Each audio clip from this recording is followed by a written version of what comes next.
Zach, can you describe how much different you feel heading into this year compared to year one here at ECU?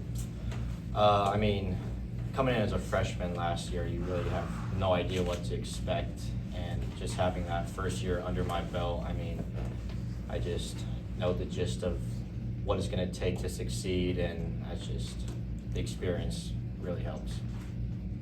You talk about experience, how much can you just rely on that experience from that regional game you pitched in and just, trying to build off that and just take that further? I'm just trying to treat this year, just every game I pitch like that regional, just trying to, like we talked about, we have to treat every game like it's Game 7 of the World Series.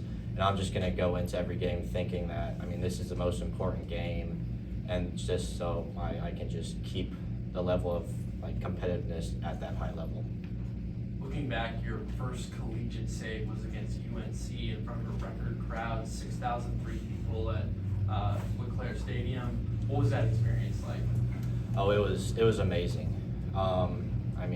There's nothing else like it. Obviously, to this point at UNC, never experienced anything like it, so my adrenaline was pumping and I was ready to go. How do you and Trey keep pushing each other to get better at the top of the rotation? I feel like obviously one of us is gonna be Friday and the other Saturday, and it's just whoever's gonna be pitching better is gonna be on Friday. So whoever's on Friday is gonna be trying to stay at the best, so the guy on Saturday doesn't overtake him basically, and then the guy on Saturday is gonna have to working to beat on Friday. Zach, you seem to thrive under really tough situations coming out of the bullpen last year. Can you talk about your mental toughness? Just growing up, travel ball, high school, I was always slated to pitch the tough games, so just I was always around that environment and having to pitch in the big games and win and move on games. So I've just grown up, so it's not grown up pitching in that type of environment, so it's just like another game. Coach talked about you working on adding some pitches. Can you tell us a little bit about some of the stuff you worked on this offseason? Yeah, so last year I was just strictly fastball changeup until the end of the year, and then over the summer and this fall I worked on developing a curveball and then a mix between a cutter and a slider, which we call a slutter here just because of Tony Ginn last year. That was his go-to pitch, the slutter, so it kind of just caught on. And just over the summer, it was really just mainly focusing on throwing those pitches, getting comfortable with them so I can throw them in any count. I feel like you can kind of add in any one of those now? And Yes. Yes, this fall it was, obviously I still had the fastball changeup, but I threw a lot more of the other two pitches, so I'm comfortable with those as well. Last year, you did a little bit of everything. Just knowing you're going to be a starter going into the season, how does that change your preparation physically? So last year, you really didn't know, in the bullpen, you didn't know when you were going to pitch, so it was kind of just throwing, having the same routine every day. But as a starter, you'll be able to get in your long toss because you know when you're going to pitch, and just go with Logan, having your routines every day that you'll do. While in a bullpen, you never know, you could pitch 2 days in a row, so you can't really get the treatment you need. But as a starter, it's way easier. Just watching you pitch too, it looks like your windup it's kind of long. You kind of learn that just from being able to use your whole body. You kind of model your windup or your motion off anybody, or? I don't really model it. It was just growing up as a kid.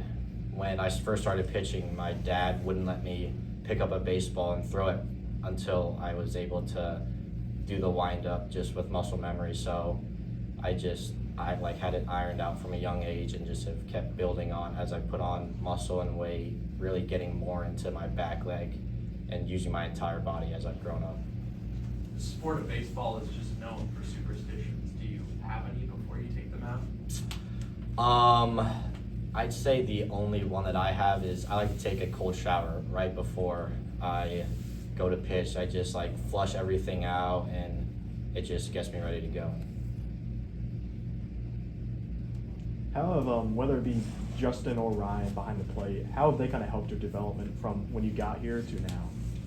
them catching bullpens and seeing when my pitches are good and when they're not. And after every bullpen, AK, me, and whoever's catching me, whether that be Ryan or Justin, they'll come up and talk to me and AK and just give us our feedback on what they thought and how they saw it from the catcher standpoint.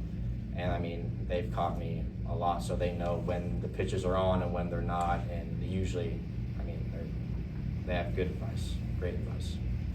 Going off that, how do you build your relationship with the catchers off the field? So a tradition with the pitchers and the catchers, we'll take them out to dinner and we'll pay for them and just hang out with them. And off the field, we'll obviously talk baseball, so we'll still be able to pick each other's minds.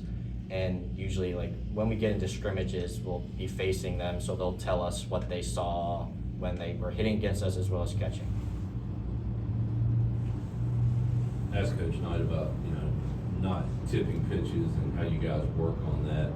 Is that something that just becomes second nature over time? Or you don't want to think about it too much, right? But how about tipping pitches and not letting the batter know it's coming? Yeah, so when I came in, it was my glove positioning was where you could see what pitch I was throwing from second base. If you're on second base, you could just see right into my glove. So I had to work on just concealing the ball when I was throwing, and other than that, it's just we repeat it a lot, do little things that matter over and over again, so it becomes second nature.